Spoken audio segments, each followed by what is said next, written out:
This Stihl MS500i chainsaw only has 6.5 hours on it from brand new, and yet the engine is already completely destroyed.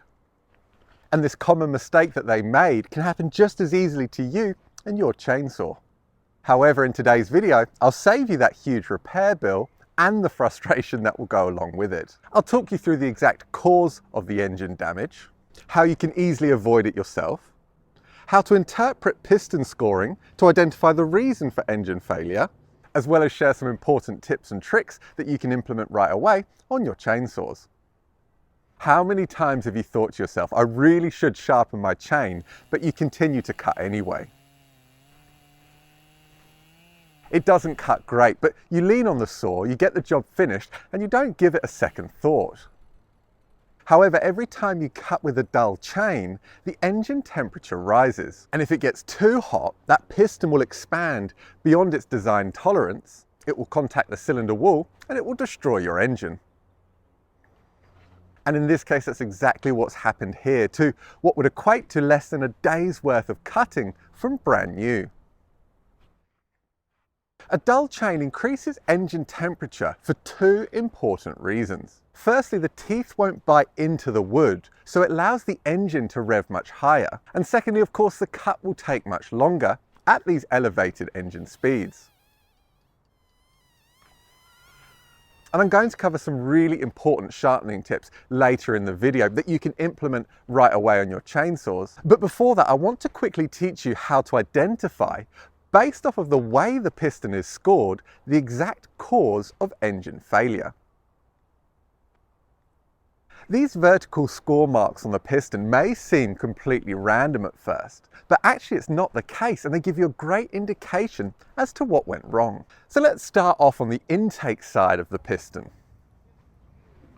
Notice how the scoring here is very minor. There's just two small marks towards the top of the piston. The closer to the piston crown, the hotter it gets, and that's why when an engine overheats, it's the first area to contact the cylinder. However, the skirt, which is not only cooled by the intake charge, but also it's thinner so it can dissipate heat quicker and is further away from combustion, has remained undamaged. However, in comparison, if this engine was straight gassed, ran without any oil in the fuel, this whole skirt on the intake side would be scored. Therefore, our first clue is that this damage isn't caused by a lack of lubrication. As we move round to the flywheel side of the piston, again notice that there's no scoring or damage here. This side's also been kept cool because of how close it is to the fan on the flywheel. As we move to the exhaust side, the hottest side, the damage is extensive. Unlike the intake side, this time the scoring covers the whole of the piston from the top to the bottom. And then lastly, we move round to the clutch side, and once again we can see some scoring here. That's because the cooling effect from the fan on this side is minimal.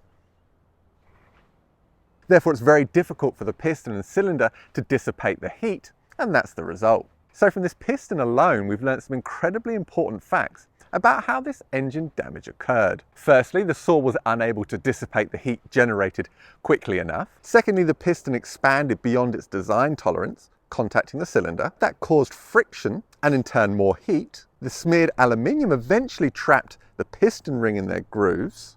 Lastly, compression was lost, the engine was stalled, and it wasn't able to be restarted.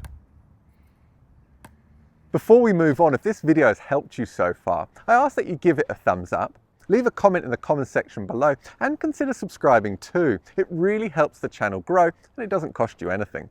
Now, there are a number of reasons why your engine can overheat, unrelated to a dull chain. Of course, firstly, an air leak. You might have blocked cylinder fins, the carburetor adjustments were set incorrectly, or there wasn't enough oil in your fuel. Therefore, it's important to look for other signs that will back up your assumption and reaffirm that that is indeed the cause of your failure. And when someone runs a dull chain, there's about 4 other things that you can look for. Firstly, take a look at the bar. In this case, you can see the owner has filed off the burrs that had formed on the rails on both sides. Now, of course, burrs do happen over time and they have to be removed. It's just part of normal, regular maintenance. But through normal use and good quality bars, this takes a lot of cutting when the chain's sharp.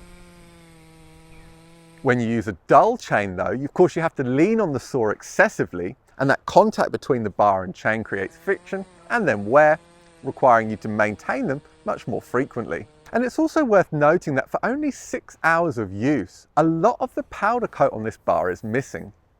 Of course, dirty or abrasive conditions can speed this up anyway. But I wouldn't expect it to be missing quite this much in such a short time, even in abrasive conditions. Surprisingly, there aren't any burnt areas on this bar. However, it is another sign to look out for.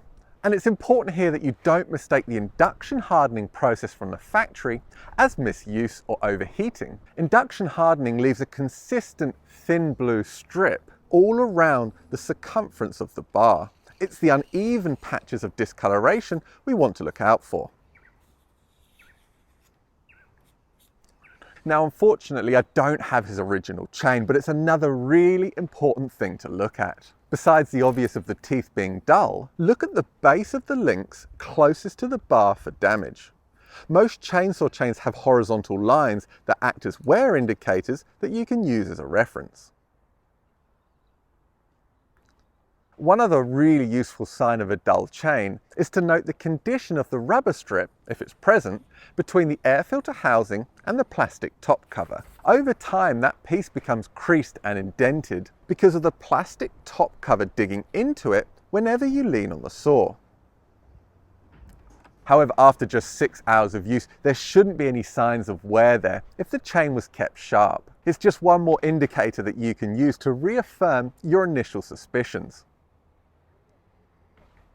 All of these signs point me in the direction of operator error, but it's really important that we use other tools at our disposal to rule out mechanical issues. Where possible, on more modern machines, we can run diagnostic software to rule out an electronic fault. We can also pressure and vacuum test the whole fuel system, starting with the fuel filter, the fuel lines, the carburetor, if it's present, the injector, the fuel pump, the crankcase. There's so many different things that could lead to potential issues.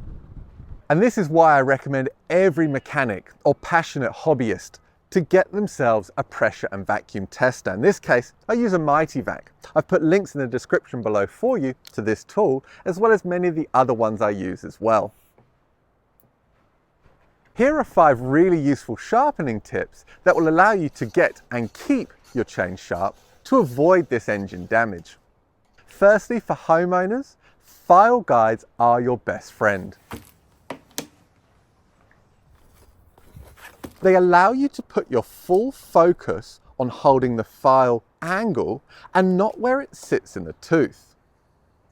Freehand filing can be incredibly useful, but for the average homeowner who does just a very small amount of wood collection, it's very difficult to get the amount of hours you need under your belt to be consistent and efficient with the process. The next one is to keep the cutters the same length within reason. Now, if you use a progressive depth gauge guide, the teeth can be slightly different lengths and the chain will still cut straight. However, in extreme cases, those longer teeth with a wider kerf will do all the work. A chain with consistent cutter lengths, especially in dry hard wood, create less vibration, will cut quicker and be more efficient. Thirdly is setting the depth gauges correctly. These are those small protrusions sitting in front of the tooth that limit how big of a bite the cutter can take. If you set them too low, your chain will be very aggressive, it will be very grabby and almost uncontrollable. Yet if you set it too high, the tooth won't cut at all. Once again, using a guide to set their height keeps things consistent across the whole chain, it makes it smoother and it will cut faster. The 4th tip is to sharpen frequently. As soon as you find yourself applying more pressure just to get the chain to cut, stop, pull out the file and resharpen the chain. Just remember that all of that damage on that Stihl MS500i was done because of a dull chain. Keep that image in your head and then of me wiggling my finger at you to get you to sharpen. Number 5 is to always raise a burr. It's no good just doing a few passes of the file on each tooth and thinking that it's sharp. You have to apex the cutting edge, meaning that those two bevels meet.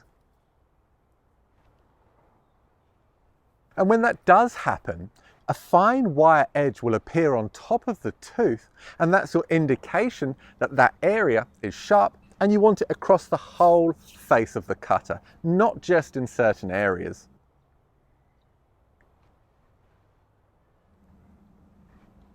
Unfortunately, engine scoring in 2 strokes is incredibly common. However, it's not all bad news. Often you can save that cylinder and the hundreds of dollars that you would otherwise spend, and I'll show you how to do so up here in a video for you next.